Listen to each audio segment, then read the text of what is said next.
இன்னைக்கான டாப் சம்பவங்கள் என்னென்னு பார்ப்போமா?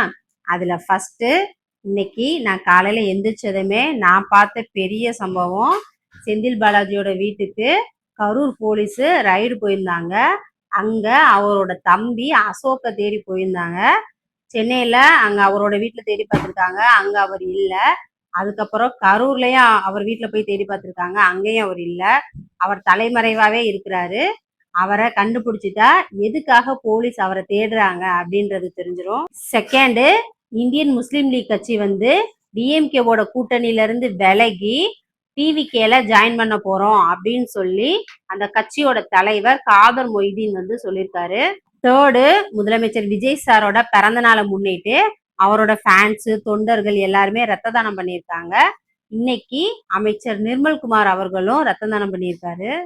ஃபோர்த்து, இன்னைக்கு ஏடிஎம்கேல இருந்து 90% தொண்டர்கள் வந்து டிவிகேல ஜாயின் பண்ணியிருக்காங்க. எடப்பாடி பழனிசாமி அவர்களோட நெருங்கிய உறவினர்கள் நிறைய பேரு டிவிகேல ஜாயின் பண்ணியிருக்காங்க.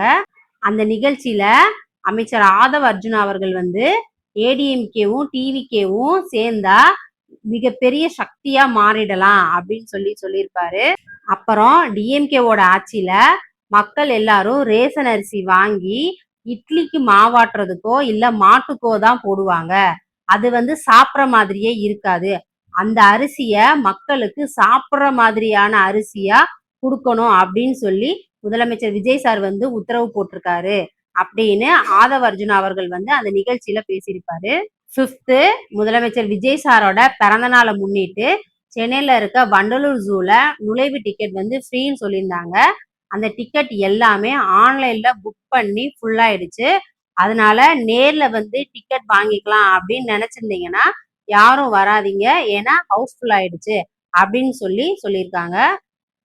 சிக்ஸ்த்து, கரூர்ல இருக்கிற ஒரு கிராமத்துல 15 வருஷமா ஒரு பாலத்தை ஓபன் பண்ணாமே வச்சிருக்காங்க அப்படின்னு சொல்லி குழந்தைங்க வீடியோ போட்டிருந்தாங்க.